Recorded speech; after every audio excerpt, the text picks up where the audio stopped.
Bonsoir Madame Honorine.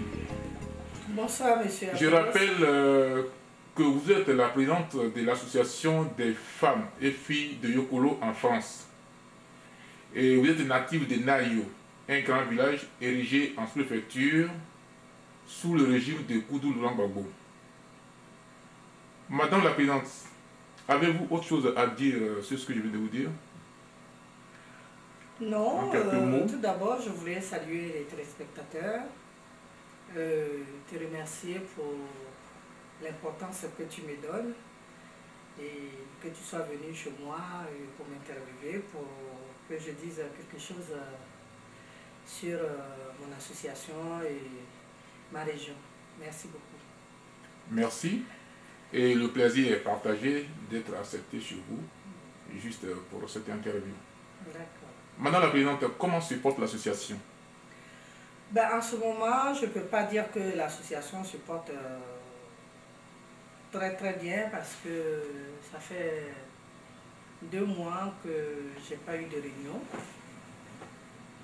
Parce qu'il y a eu trop de décès et toutes mes compatriotes ont été touchés. Donc nous avons mis 2 mois de silence là. Donc nous sommes en silence, oui. Juste pour 2 mois pour évacuer les décès qui ont eu lieu. Oui. Et concernant, parce que ça concerne tout un peuple qui est aussi dans ça a touché tout le monde. Ouais. Donc voilà quoi. Ok. Est-ce que vous pouvez nous dire l'objectif de cette association? C'est-à-dire le but de cette association? Merci Apollos. Effectivement, l'association AFIF de Yokolo avait pour but déjà réunir nos sœurs entre nous et la réunification de tous les villages de Yokolo qui fait 42 villages. Et vous savez, quand on quitte chez nous et qu'on vient chez les Blancs comme ça, on a la nostalgie. Et donc, quand on se réunit entre nous, ça fait du bien. C'est dans ce sens-là que l'association a été créée. Et donc, le but même, c'est l'entraide. Se réunir, s'entraider et apporter un peu de contribution à nos familles et qui résident au pays là-bas. Le but même, c'était ça. Mais pourquoi vous n'êtes pas mis ensemble avec les hommes de la région? Parce qu'à un moment, cette association de tout Yokolo existait et aujourd'hui vous êtes mis à part. Et pourquoi cette idée vous est venue en tête? En fait, je ne pense pas que nous nous sommes mis à part, mais cette association date de longtemps. Je n'ai pas été la première présidente. Il y a eu déjà 3 présidentes, je pense bien, si j'ai bonne mémoire, avant que je n'arrive. Ça a été toujours comme ça. Hein. Il y a eu une association de grands Yokolo avec les garçons. Et puis, les femmes ont décidé que pourquoi il n'y aurait pas une association pour nous les filles. Et je pense que c'est dans ce sens-là. C'est dans ce sens. Sinon, ce n'est pas parce qu'on veut faire une division entre les garçons et nous. Ok, mais il y a eu quand même des gens qui sont mal prononcés à ce sujet, c'est-à-dire d'autres n'ont pas été d'accord que vous soyez autonome. Alors, quelles sont les réactions amères qui vous ont été parvenues? Autonome, c'est-à-dire notre association? Voilà, votre association doit être autonome, catégoriquement être à part au lieu de vous associer aux garçons. Et les réactions d'autres personnes qui vous ont été parvenues, qu'est-ce que... Mais écoutez, je ne sais pas, à ce que je sache, je n'ai pas eu de problème, d'opposition concernant notre association. Je pense que depuis que moi je suis là, ça va faire bientôt 3 ans, j'ai eu un accueil du côté des hommes comme des femmes, un accueil vraiment positif. Et donc, sur ce, je ne sais quoi dire, étant donné que je n'ai pas eu d'opposition me concernant. Ok. Ben, Madame la Présidente, poussé à vouloir devenir présidente de cette association? Merci. Comme vous l'avez dit au départ, je suis native de Yokolo et quand on a la passion de chez soi, on a envie de faire quelque chose chez soi. Et comme je l'ai dit aussi, que nous sommes venus d'ailleurs, de chez nous pour venir ici. Moi, je suis quelqu'un, j'aime être proche des gens. Et malheureusement, mais si j'étais quelqu'un, je le dis souvent à mes enfants, si j'avais eu suffisamment de moyens, je serais quelqu'un qui serait en train d'aller vers les gens pour leur apporter beaucoup d'aide, et financièrement comme moralement. Donc je suis quelqu'un qui aime partager et qui aime être proche des gens. C'est dans ce sens-là que j'ai voulu diriger cette association. Mais pour devenir présidente de cette association, est-ce qu'il y a eu des critères particuliers pour être éligible à cette présidence? À proprement dit, non. Il faut être natif de Yokolo, il faut être marié à Yokolo parce que c'est bien dit, les filles et femmes de Yokolo. Hein. Donc, il faut être marié à Yokolo, il faut être natif de Yokolo. Et donc, non, à part ça, il n'y a pas eu de critères vraiment exigeants. Ok, merci. Combien de temps pourra durer votre mandat en tête de cette... Mon mandat, comme toutes celles qui sont passées après moi, ça a été 3 ans. 3 ans, et puis bon, parce que moi j'ai été accédée par des votes. Hein. Donc après 3 ans, on peut encore poser sa candidature si on le veut bien. Donc c'est 3 ans. Ok, l'association des femmes de Yokolo, c'est la FIF ou bien, dites-nous précisément les sigles. C'est AFIF ou bien c'est quoi juste? C'est la FIF, qui veut dire Association des filles, femmes de Yokolo en France. D'accord. Alors, pour nous dire sans discrétion, les projets qui ont été réalisés au cours de votre mandat et d'autres qui sont peut-être en cours de réalisation. Sans discrétion, pouvez nous dire cela? Oui, monsieur Apollos, j'ai commencé par là, malheureusement. Quand je venais vers cette association, j'avais tellement de projets dans la tête. Et malheureusement, ces projets-là n'ont jamais eu lieu. Parce que vous savez, ce que je vais dire aussi, nous les gens de Yokolo, enfin je peux dire ça, j'ai remarqué que nous n'avons pas d'ambition. Alors qu'une association peut déboucher beaucoup de choses. Ouais. Donc, moi, mon objectif, c'était de réaliser pas mal de choses entre nous. Et si nous pouvions aider nos parents, nos enfants, nos frères qui sont au pays, et je pensais qu'ici, on pouvait le faire. Mais au début, après mon élection, il y a eu la guerre chez nous. Oui. Et comme je l'ai dit au départ, que cette guerre a touché tout un membre, toutes les filles, toute l'association, parce que nous sommes liés à notre patrie. Donc avec cette guerre-là, ça a chamboulé beaucoup de choses. Ce qui fait que j'ai eu quand même un mandat difficile. Il y a eu des absences, beaucoup de filles se sont absentées, n'ayant pas le moral. Et donc ça a tué l'association. Mais comme je suis quelqu'un de ténace, j'ai été jusqu'au bout et que nous avons même fait une soirée, une grande soirée, qui a fait beaucoup d'effets dans notre milieu ici en France. J'en suis témoin. Voilà, d'accord, donc merci. Donc je pense que quelque part, j'ai montré que cette association-là existait en tant que présidente par rapport à cet événement. Donc je pense qu'avec le temps, si j'ai eu la chance d'être reconduit, nous pouvons faire quelque chose. Avec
projette pour même acheter une ambulance pour Saïwa et les autres villes qui sont... Voilà. Et c'était ça le projet, acheter quand même un camion pour faire ses vrais venir en train aux femmes enceintes, aux enfants et à leur apporter du bien-être. Et malheureusement, ils ne sont pas... Je pense qu'il y a l'objectif même, c'était ça. Ok. Madame la Présidente, à travers ce regroupement autour de cette association, quel message voulez-vous lancer à l'encontre des hommes de la région qui sont souvent divisés selon les rumeurs? D'abord, avant de m'adresser aux hommes, j'aimerais aussi m'adresser aux filles, femmes. Parce que avant que je ne prenne le devant de cette association, il y avait des rumeurs.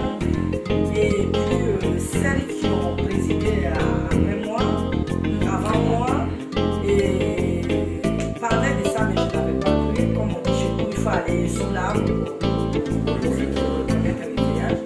Et j'ai vu la défaillance. C'est-à-dire, quand on commence à faire la campagne et on voit beaucoup d'engouement, on voit beaucoup de filles qui se présentent pendant la campagne, mais après ça, on ne voit plus personne. Soit on peut se retrouver à 100 personnes ou même plus, mais à la fin on se retrouve à quelques noyaux de personnes. Alors moi je voudrais lancer un appel pour dire que quand on s'engage dans une association ou même dans quelque chose, et ça c'est mon point fort, je le connais en moi, il faut aller jusqu'au bout.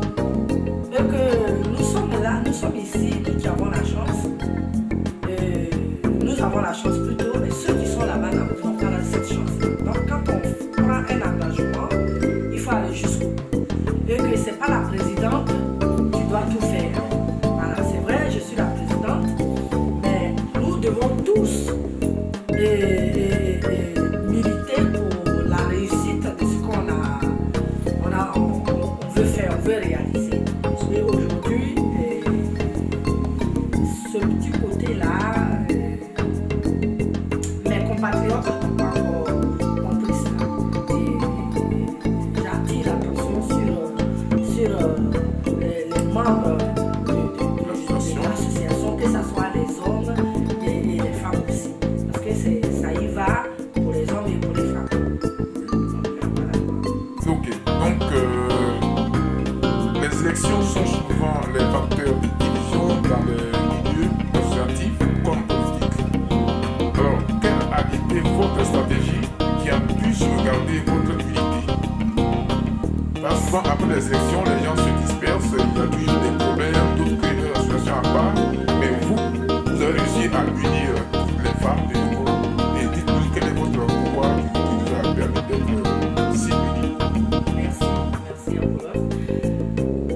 Vous voyez, ça me donne une petite joie en moi, j'ai la fierté. C'est vrai, j'ai essayé de tout faire pour ne pas qu'il y ait une division. Parce que moi, je suis quelqu'un, je crois que ceux qui sont proches de moi ou celles qui sont proches de moi savent qui je suis. Je ne suis pas quelqu'un qui rentre dedans, je ne suis pas quelqu'un qui aime les histoires. J'essaie d'écouter les gens, j'essaie de comprendre les gens. Et je crois que c'est ce que mes frères, mes soeurs ont vu. C'est pour ça qu'elles m'ont mis devant cette association. Mais malheureusement, cela ne veut pas dire qu'il n'y a pas de division, effectivement. Et nous avons un problème de leadership. Parce que bon, c'est un carton de 42 villages. Hein. Et quand même, c'est pas donné.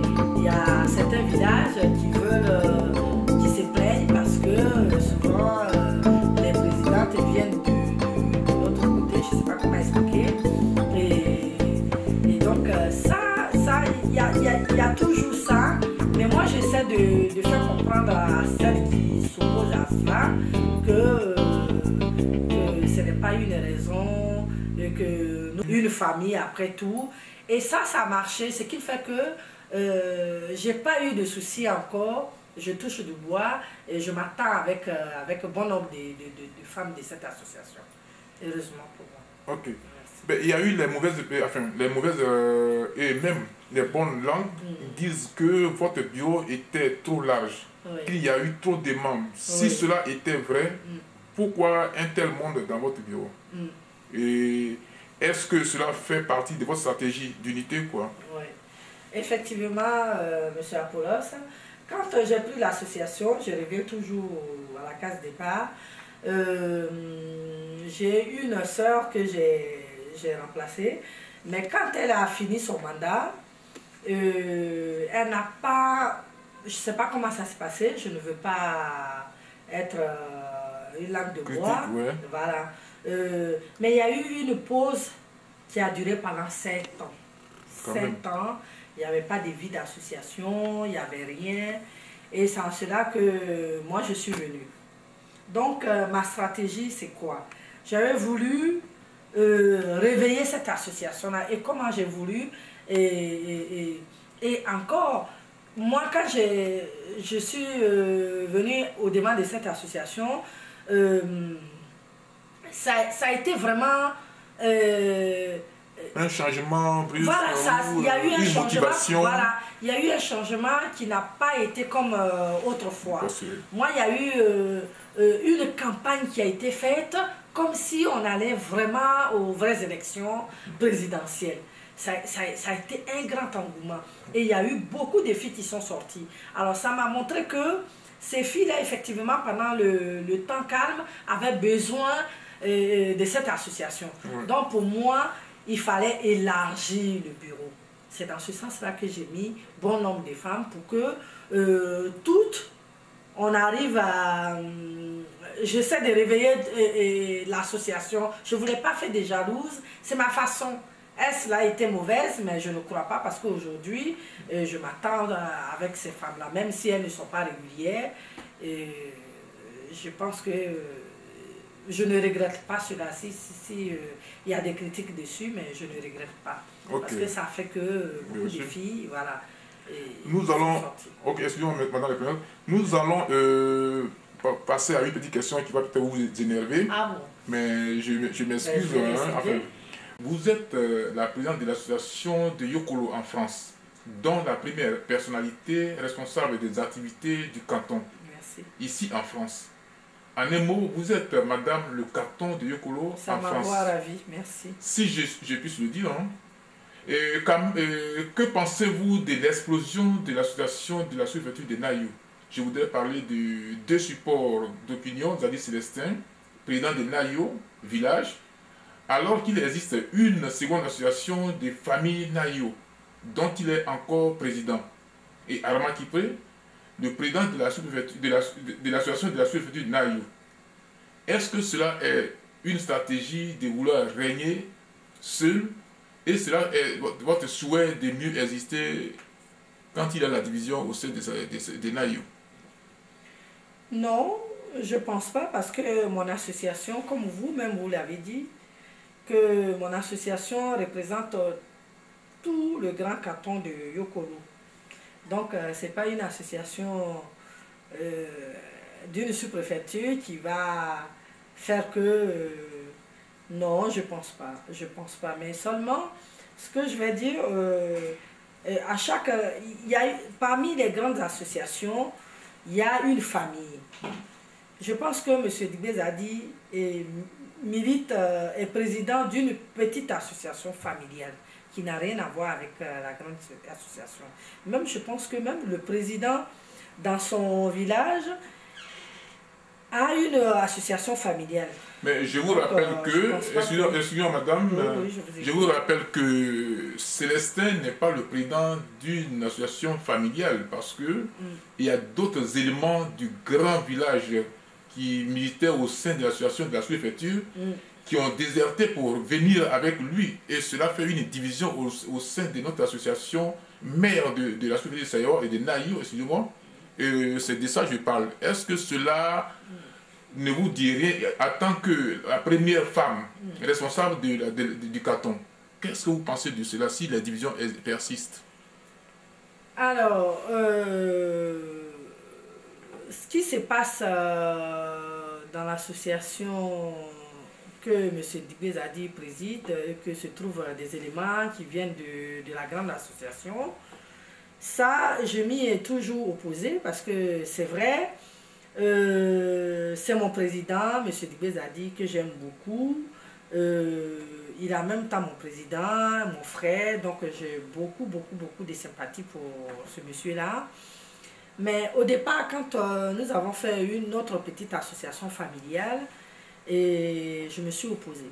Je me suis opposée pour dire qu'une association familiale n'a pas besoin d'aller tirer encore d'autres éléments venant d'ailleurs. Okay.